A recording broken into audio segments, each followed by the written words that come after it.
The ghost of RBG hangs heavy this week in Washington. It began when progressive journalist Mehdi Hasan wrote a piece for The Guardian in which he achingly called for Supreme Court Justice Sonia Sotomayor to consider stepping down so that President Biden might have the chance to name another left-leaning justice. The journalist wrote, "She's been described as the conscience of the Supreme Court, which is why it pains me to write this." The mere suggestion that the 69-year-old retire her robe was met with disdain by some on the left. Let's listen to what the View's Whoopi Goldberg had to say. To go for Justice Sotomayor, who we know her thoughts, we don't always agree with them, but we know her thoughts and she's a thoughtful person. We don't know some of these other folks, and getting her off doesn't mean somebody else is going to get on and be better. So what is his point? For me, this was a slap to a 69-year-old woman. Yeah. Because you're acting like she's got an issue. You got an issue with her, so she should go. I say get rid of the people who aren't doing their job. In The Guardian, Hasan took pains to laud praise on the first Latina justice on the Supreme Court, but he also invoked RBG and recalled how even the suggestion that the physically ill woman resigned was considered scandalous. And indeed, it did turn out scandalously. Then President Donald Trump nominated Christian evangelist Amy Coney Barrett, and she was confirmed 8 days before the 2020 election. The article seemingly touched a nerve and started a conversation in Washington. Here's what Senator Richard Blumenthal of Connecticut, the Democrat, said.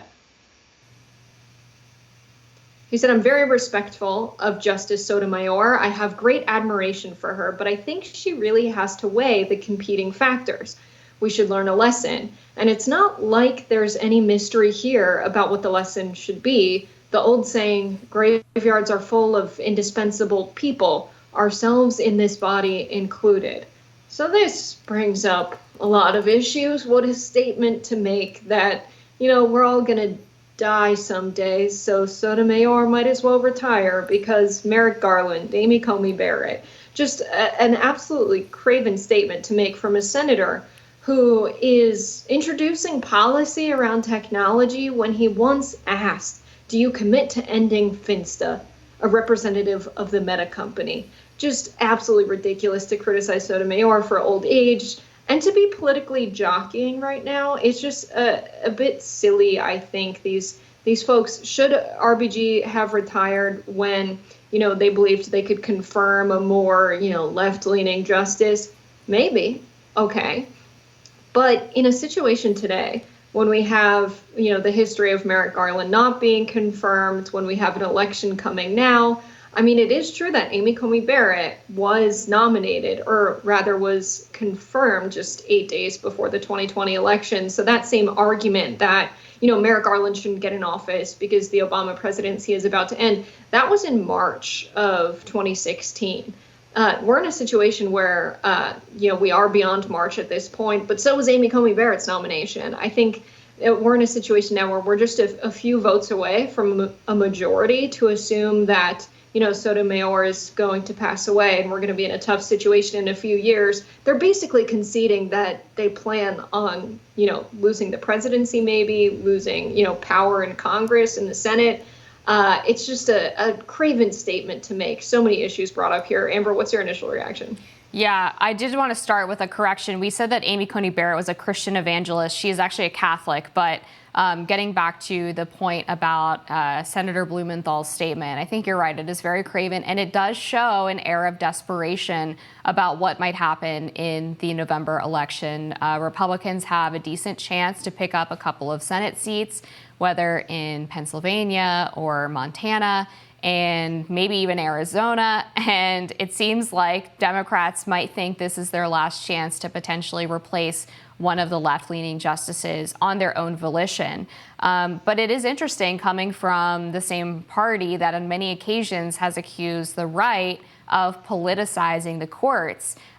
Is it not a politicization to suggest that your political party should be in charge of deciding when Supreme Court justices retire and not the justice themselves determining that they are no longer able to serve in their capacity in a lifetime appointment, mind you, on the bench. I also just don't think that the Senate, the way that it's divided up right now, would ever let this happen. I find it very unlikely that Joe Manchin and Kristen Sinema would be on board with rushing through a left-leaning justice to replace a 69-year-old. At this point, they don't strike me as the type that would find that argument particularly persuasive. They kind of like to fashion themselves as these sort of maverick moderates, and they're not going to like the type of, I think, just blatant political gamesmanship that Senator Blumenthal is laying out here. Yeah, right. This idea, we've got to replace Sotomayor because she's 69, but we should vote for Joe Biden to be president again? Really? That's a good point. That's the position of the Democratic Party today. Be realistic. Seriously. I mean, someone like Sotomayor, who's, been in office for not that long. You shouldn't call office. She was appointed to the court. She's been on the bench for not that long. Someone who is, I don't think, has shown, signs of aging or that her age is an issue. It just seems like some kind of political gamesmanship when, if you're upset about how the nominations on the court have gone, stacking the court is an option that they have overlooked. If they want to play this game politically and they say, okay, well, we had the Republicans promise to get justices on the bench that have been groomed by the Federalist Society since they were very, very young. And, now they're in office or on the bench because you had Donald Trump say, I will nominate justices to the Supreme Court that will overturn Roe v. Wade. And then in their confirmation, they said, we will uphold precedent. Okay, so that was a lie. When you were asked about Roe, you said, under oath to Congress that you would uphold the precedent. If you're upset about that and you're like, well, this seems like political gamesmanship that they said they would uphold precedent when asked about Roe and they got in office and overturned Roe. Okay, so stack the court, do a political thing in response. I mean, they just don't want to fight back. And now Sotomayor's career is on the chopping block. It's very craven coming from someone like Richard Blumenthal. According to factcheck.org, which I think is, if anything, probably left-leaning, if not a more independent outlet, they said that although the three Trump appointees did acknowledge at their hearings that Roe was precedent and should be afforded the weight that it carries, none of them specifically committed to refusing to consider overturning it. So I don't think any of them misled or lied during their confirmation hearings. But another element of this, of course, as you brought up earlier, was the sort of rushing through of the Amy Coney Barrett nomination after they refused to consider Merrick Garland. And I don't know if I buy this argument, but I'm just going to share it because this is what Mitch McConnell's team has been saying in response to that and what their sort of explanation is, which is that when Merrick Garland was being considered, you had divided government because you had a Republican majority Senate and a Democratic White House. And so their point was that they wanted basically the American people to determine whether or not they still wanted Obama to have the ability to nominate this Supreme Court justice by choosing to elect a Democrat or a Republican. And if they wanted to see essentially if they could get the Senate and the presidency to be the same as opposed to divided because they had a lame duck session essentially. Whereas with Amy Coney Barrett, Republicans controlled both the White House and the Senate. Again, I think that's probably just an excuse, and it probably was a completely political calculation, but that's at least what they say. Right. Yeah, I think to say that when asked about Roe, that you really value precedent, and then to get in office and overturn the precedent of Roe, it does seem misleading to me. And that is what I said, that they said they wouldn't overturn precedent, but then they got in office and did overturn precedent. They didn't say they wouldn't overturn it, though. They just said that they valued the precedent when determining how they're going to rule on cases involving it, which I think is completely consistent with what happened. I'm not saying they lied overtly. I am saying it is misleading to say you'll uphold precedent when asked specifically about Roe. Neil Gorsuch absolutely did. To say you will uphold precedent when asked about these cases and then overturn precedent. It's not a direct lie, but it is misleading. I don't think he said that he would uphold precedent, but that he acknowledges the weight that it carries. He said that the Roe decision was precedent, but declined to call it a super precedent. And I'm trying to find the further statement that he had here.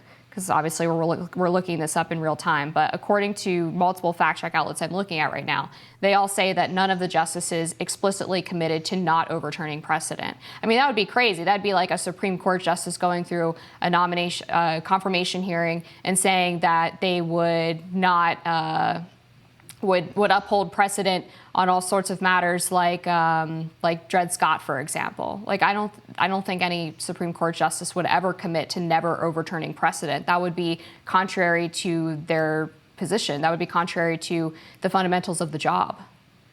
Right, and that's why members of Congress didn't ask them, do you commit to never overturning precedent? They asked them what their opinion was on Roe. And to respond and say, well, I really value precedent, is absolutely a nod to suggest that they would not overturn Roe, seemingly to satisfy the Democrats' position to get nominated. It is misleading when asked directly about Roe to give a response about valuing precedent, understanding the weight of precedent. Instead, they could have said, I decline to answer that. If they weren't going to give an answer, that revealed their position whatsoever, which seemingly they didn't, because they did not uphold precedent in this case. I completely disagree. I think it's completely consistent for them to say that you value precedent, because they can't answer the question by saying, I'll never overturn precedent, because it depends on the case that they're ruling on, right? There might have been a different case that came forward on abortion, and there have been in the past where it maybe wasn't right to use that to overturn Roe v. Wade and issue a new decision kicking abortion back to the states. But they felt like the Dobbs decision and the specific law that they were ruling on was. And if you've watched these confirmation hearings, you know that these Supreme Court justices do not engage in hypotheticals. They will only speak on whether or not they'll overturn something based on the specifics of a case presented to them. So they really can't say anything besides, obviously, when we're looking at a case that involves a precedent, that involves a previous decision made by the Supreme Court, we're going to weigh that appropriately. I don't think, again, that it's inconsistent to say you're going to weigh something appropriately and value it, and say that in this specific case, we didn't feel like the weight of the precedent could overcome the fact that this law challenges that precedent or renders it moot. Yeah, I speak from a place of having watched these hearings and understanding that in many cases there's an answer given when asked about a specific precedent. That is, I cannot answer this. I make decisions on cases based on what comes before me in the Constitution. It's, a textbook response when you have these questions asked in confirmation hearings, which is why that answer should have been all that was given. There was no need to say anything about how much you value precedent when asked about Roe, and I think the reason it was given was to satisfy Democrats, to get Democratic votes so that they could be confirmed. And so to give that answer, I do believe it was misleading. Was it overtly false? No, but I do believe it was misleading. All right, we're going to have to leave it there. More Rising after this.